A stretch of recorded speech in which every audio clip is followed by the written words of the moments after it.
Hey guys, what's up? We're out here in Henderson, Nevada today, and we are about to show you a secret hidden gem. And you're definitely not going to want to miss this. And that starts right now.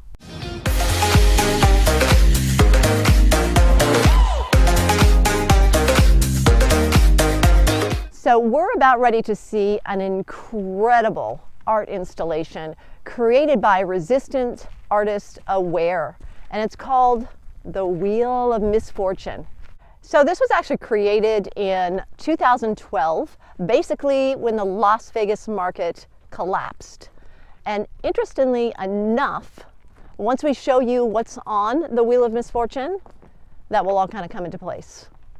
Basically, Aware, the artist, and his crew breached security here at this abandoned mine known as the Three Kids Mine, and came and painted this massive, like Wheel of Fortune style wheel. So let's go check it out. So walking on up to the site here, you've got a lot of artists that have come and kind of, what they say, tagged up the area here. And it's actually pretty amazing.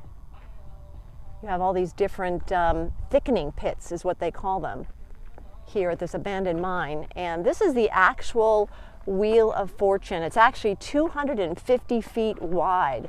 I mean, just the magnitude of it is so impressive, not to mention the political statement that it makes.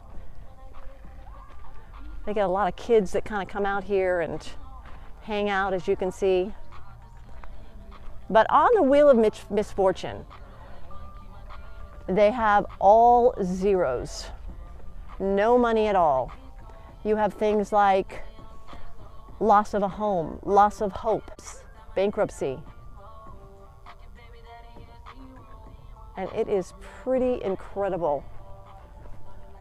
So we kind of pan around here so you can see just how amazing this actually is. I mean, just painting this and all the intricacy that just went into this is absolutely incredible.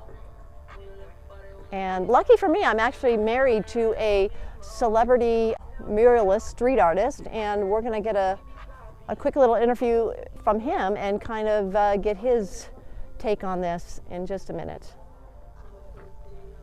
So if you're wondering how you actually get into the Wheel of Fortune, because you can actually see some of the kids over there, you actually have to be a little adventurous, walk right down there and hop up on over to get inside the Wheel of Fortune. There's a couple of other of these pits here that you can actually walk inside, but this particular one you actually have to take a little hop, skip, and a jump right on over.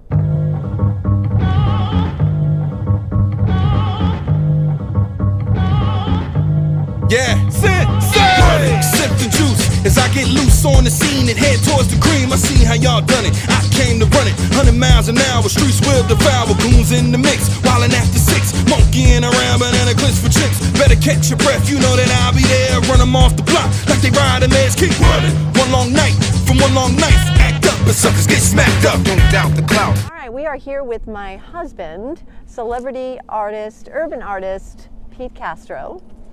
And I want to ask him just a couple of quick questions here, since he grew up in New York, right in the heart of where graffiti started. So most people think that graffiti or tagging is something bad. So just give us a little bit of history on the graffiti and the background of it.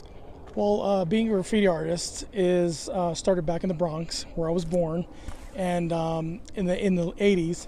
And so pretty much it was illegal.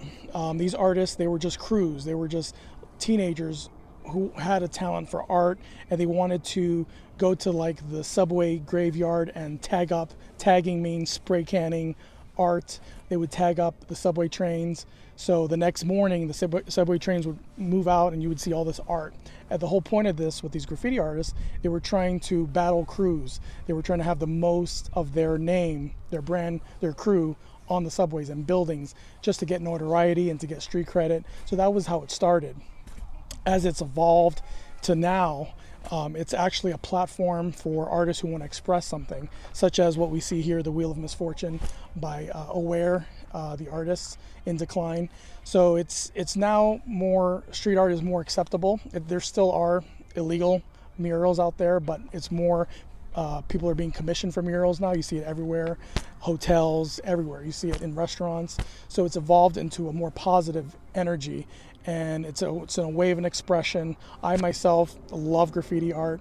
There's a difference. People ask me what's the difference between graffiti and street art. Graffiti is words, graffiti words, whether they can be illegal and horrible, and that's vandalism, or there could be really pretty, beautiful, complex puzzle-looking graffiti words. Street art is just art in the streets. It's a big mural, it's a painting, so that's the difference. But yeah, that's pretty much the background of street art and graffiti.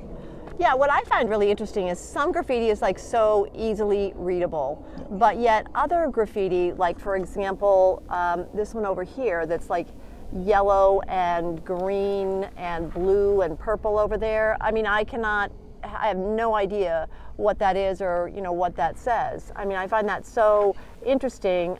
Is there a reason that they do that, or is that just the style? Well, it's the style. There's a certain style in New York City called wild style graffiti, and that's what I grew up seeing, and that's very complex, and it's really just the art of it that makes it complex. And taggers, graffiti artists, are able to read it because they study it, they draw it, so they can read it. For the layman, the normal person, you can't really read it because it's so intricate, very artsy. So that's the whole thing with graffiti letters. Wow, that's really interesting. So what's your take on this Wheel of Fortune? Is there like a certain style or the vibe of it? This is right up there with like Shepard Fairey and all these LA street artists who pretty much do stencils. And so this is a different type. Well, not this in particular, but the actual Wheel of Misfortune is very stencil. It's very, it looks realistic. It's not complex and graffiti compared to what we see here on the sides of it. That's really urban. But the mural itself is beautiful, and I think it's a great way to express the protests, the art protest, and their message. It's beautiful. Awesome. Well, thanks so much. I super appreciate your input on this. Much love. All right, so there you have it, the Wheel of Misfortune, and how interesting that was. We're out here in Henderson, like I said. It's off of Lake Mead by Lake Las Vegas. And it's right behind the Lakes Plaza where the RV and boat storage is out here. It's right behind it. You're gonna have to walk up to it. It's about a 2-minute walk, but you just wanna be careful as you're walking up. There's a lot of glass and rocks and trash that the kids have left behind here.